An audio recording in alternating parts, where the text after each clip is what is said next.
इस वीडियो में हम लोग कक्षा 10वीं यानी क्लास 10th का इकोनॉमिक्स जिसके अंदर की चैप्टर 1 में अर्थव्यवस्था एवं इसके विकास का इतिहास से संबंधित आपके बुक में जो MCQs question fill in the blanks दिया गया है उसको इस वीडियो में हम लोग कवर करेंगे। इस वीडियो में आप लोग शुरू से लेके अंत तक बने रहिएगा। करते हैं पहला ही प्रश्न। देखिए इसमें जो दिया गया है, सही विकल्प चुनें यानी सही विकल्प का चुनाव करना है। पहला प्रश्न है कि निम्न को प्राथमिक क्षेत्र कहा जाता है, यानी प्राथमिक क्षेत्र जो कहा जाता है किसको कहा जाता है? प्राथमिक क्षेत्र। यहाँ पर प्राथमिक क्षेत्र जो कहा जाता है वो कृषि को, और कृषि यहाँ पर देखिए ऑप्शन नंबर बी यानी ख के अंदर है। तो इस प्रश्न का जो सही आंसर होगा वो हो जाएगा ऑप्शन बी यानी ख। कृषि क्षेत्र को प्राथमिक क्षेत्र भी कहा जाता है, और प्राथमिक क्षेत्र के अंदर जो आता है वो क्या क्या प्रमुख रूप से आता है उसके बारे में थोड़ा समझ लीजिए। प्राथमिक क्षेत्र के कृषि के अंदर जो आता है, प्राथमिक क्षेत्र के अंदर तो कृषि तो आता ही है, कृषि के साथ साथ कच्चा सामान, इसको भी ध्यान रखिएगा। कच्चा सामान और पशुपालन, पशुपालन ये सभी, पशुपालन के साथ-साथ में मछली पालन ये सभी जो है मुख्य रूप से प्राथमिक क्षेत्र के अंदर आता है। और अगर हम लोग बात कर लें औद्योगिक क्षेत्र, ये औद्योगिक क्षेत्र जो है ये द्वितीयक क्षेत्र होता है। द्वितीयक क्षेत्र को ही औद्योगिक क्षेत्र के नाम से भी जानते हैं। द्वितीयक क्षेत्र यानी औद्योगिक क्षेत्र, और इस औद्योगिक क्षेत्र के अंदर यानी द्वितीयक क्षेत्र के अंदर जो है बड़े-बड़े जितने भी उद्योग हैं, विनिर्माण कंपनी है, वो सारा चीज़ आता है द्वितीयक क्षेत्र यानी औद्योगिक क्षेत्र के अंदर। और सेवा क्षेत्र जो है, सेवा क्षेत्र आता है तृतीयक क्षेत्र, यानी तृतीयक क्षेत्र के अंदर तृतीयक क्षेत्र को ही सेवा क्षेत्र के नाम से जानते हैं। चाहे ये सेवा किसी भी प्रकार से हो, बैंकिंग सेवा हो, रेलवे सेवा हो, परिवहन सेवा हो या किसी अन्य प्रकार की सेवा हो, वो सेवा क्षेत्र यानी तृतीयक क्षेत्र के अंदर आता है। यहाँ पर प्रश्न जो पूछा गया था एग्जाम के अंदर, बुक के अंदर प्रश्न पूछा गया था प्राथमिक क्षेत्र कहा जाता है, तो प्राथमिक क्षेत्र कहा जाता है कृषि को। और यहाँ पर कृषि देखिए ऑप्शन बी यानी ख के अंदर, तो इस प्रश्न का सही आंसर हो जाएगा ऑप्शन बी यानी ख, सही आंसर। अगला प्रश्न है इनमें से इनमें कौन से देश में मिश्रित अर्थव्यवस्था है? यहाँ पर नीचे 4 देशों का नाम दिया गया। इन चारों देश यानी कुछ देश के नाम है, इनमें से बताना है कि मिश्रित अर्थव्यवस्था कौन-सा देश में है। मिश्रित अर्थव्यवस्था जो है वो भारत के अंदर है। भारत में मिश्रित अर्थव्यवस्था, और यहाँ पर भारत देखिए ऑप्शन सी के अंदर है, तो प्रश्न का सही आंसर हो जाएगा option C is the right answer. Bharat के बारे में थोड़ा-सा और समझ लीजिए। भारत की राजधानी की बात किया जाएगा तो भारत की राजधानी है नई दिल्ली। भारत की राजधानी कहाँ पर है? नई दिल्ली भारत की राजधानी है। एक सवाल और बनेगा, भारत की राजधानी दिल्ली से पहले कहाँ थी? तो आंसर कीजिएगा आप लोग कोलकाता। भारत की राजधानी दिल्ली से पहले कहाँ थी? कोलकाता। कोलकाता से जो दिल्ली राजधानी बनी वो बनी 1912 में। एक और प्रश्न बनेगा, नई दिल्ली जो है किस नदी के किनारे स्थित है? तब हम लोग आंसर करेंगे यमुना नदी के किनारे स्थित है। नई दिल्ली किस नदी के किनारे स्थित है? यमुना नदी के किनारे स्थित है। यहाँ पर देखिए ऑप्शन में अमेरिका भी है। अमेरिका की बात किया जाए तो अमेरिका की जो राजधानी है वो है वाशिंगटन डीसी। अमेरिका की राजधानी कहाँ पर है? Washington DC. अमेरिका की राजधानी है वाशिंगटन डीसी। ध्यान रखिएगा अमेरिका की राजधानी। और अमेरिका में कुल मिला के प्रांतों की बात करें, प्रांत वहाँ पर राज्य नहीं है। जिस तरह से भारत में 28 राज्य और 8 केंद्र शासित प्रदेश है, उसी तरह से अमेरिका में राज्य नहीं है, वहाँ पर प्रांत है और प्रांतों की संख्या 50। इसको भी ध्यान रखिएगा। यहाँ पर एक ऑप्शन है चीन। चीन के बारे में भी थोड़ा समझ लीजिए। चीन की राजधानी जो है वो है बीजिंग। चीन की राजधानी कहाँ पर है? बीजिंग। तो इसको भी ध्यान रखिएगा। अब अगला प्रश्न देखिए।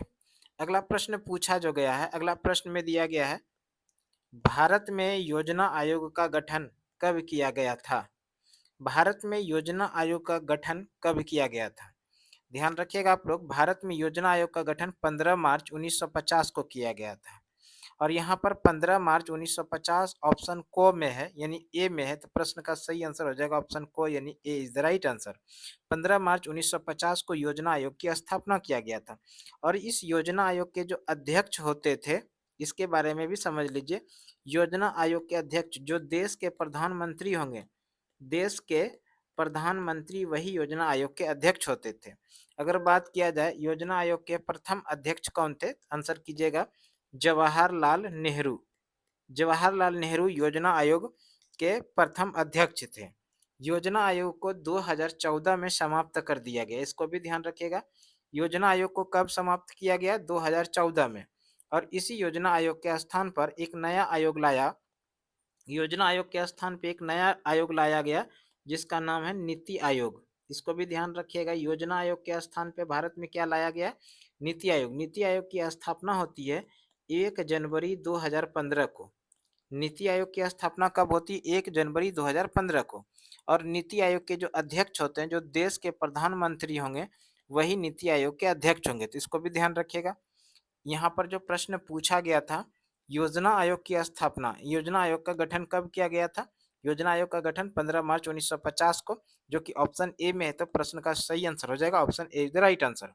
अब प्रश्न आएगा कि योजना आयोग के अध्यक्ष कौन होते थे? तो हम लोग आंसर करेंगे, योजना आयोग के अध्यक्ष होते थे देश के प्रधानमंत्री।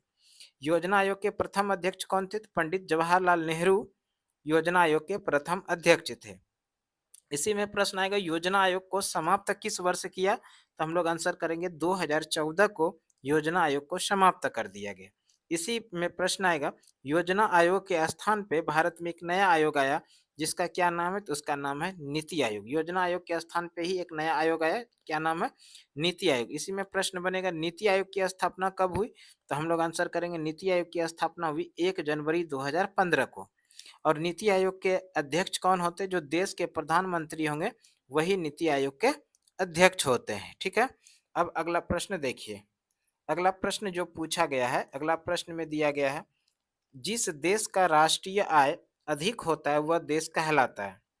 जिस देश का राष्ट्रीय आय अधिक होता है वह देश कहलाता है विकसित देश। जिस देश का राष्ट्रीय आय अधिक होता है वह देश विकसित देश कहलाता है। और यहाँ पर विकसित देखिए ऑप्शन बी यानी ख के अंदर है, तो इस प्रश्न का जो सही आंसर होगा वो हो जाएगा ऑप्शन बी यानी ख इज द राइट आंसर। इस तरह से अगला प्रश्न दिया गया है, अगला प्रश्न भी देख लेते हैं। अगला प्रश्न में क्या पूछा गया है? अगला प्रश्न में पूछा गया है, इनमें से किसे पिछड़ा राज्य कहा जाता है? इनमें से किसे पिछड़ा राज्य कहा जाता है? तो अकॉर्डिंग टू ऑप्शन जो पिछड़ा राज्य है वो बिहार हो जाएगा, जो कि ऑप्शन सी में है, तो प्रश्न का सही आंसर हो जाएगा option C is the right answer. अगला है, रिक्त स्थानों की पूर्ति करें। अब जो है यहाँ पर खाली स्थान है उसका पूर्ति करना है। पहला प्रश्न है, भारत अंग्रेजी शासन का एक देश था। भारत जो है अंग्रेजी शासन का क्या था? उपनिवेश था। यहाँ पर इस खाली स्थान पर क्या आएगा? यहाँ पर आ जाएगा उपनिवेश।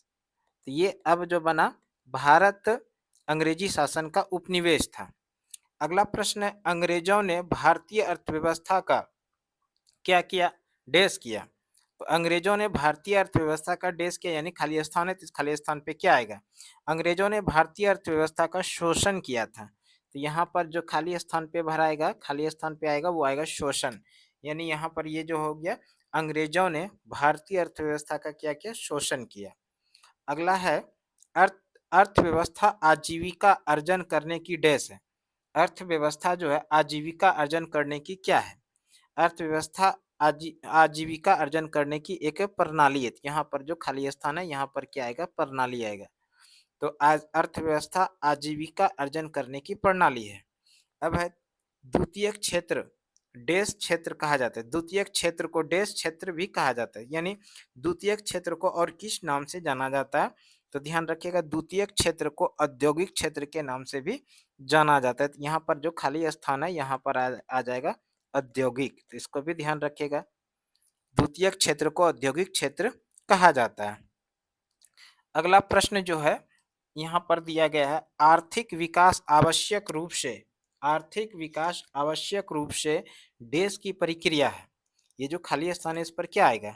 आर्थिक विकास आवश्यक रूप से परिवर्तन की प्रक्रिया। तो यहाँ पर जो आएगा वो आ जाएगा परिवर्तन, खाली स्थान में क्या आएगा? परिवर्तन आ जाएगा। तो ये अब जो बना ये इस तरह से बना, आर्थिक विकास आवश्यक रूप से परिवर्तन की प्रक्रिया है। अगला जो प्रश्न है, अगला प्रश्न में दिया गया है, भारत में आर्थिक विकास का श्रेय देश को दिया जाता है। भारत में आर्थिक विकास का जो श्रेय दिया जाता है वो दिया जाता है नियोजन को। तो इस खाली स्थान पे जो आएगा फिल होगा वो आएगा नियोजन। क्या आएगा? खाली स्थान में आएगा नियोजन, तो ये नियोजन यहाँ पर फिल हो गया। भारत में आर्थिक विकास का श्रेय नियोजन को दिया जाता है। अगला प्रश्न जो है, आर्थिक विकास की माप करने के लिए देश को सबसे उचित सूचकांक माना जाता है।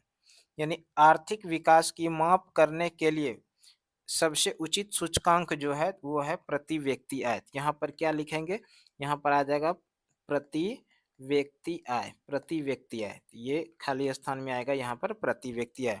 यानी आर्थिक विकास की माप करने के लिए प्रति व्यक्ति आय को सबसे उचित सूचकांक माना जाता है।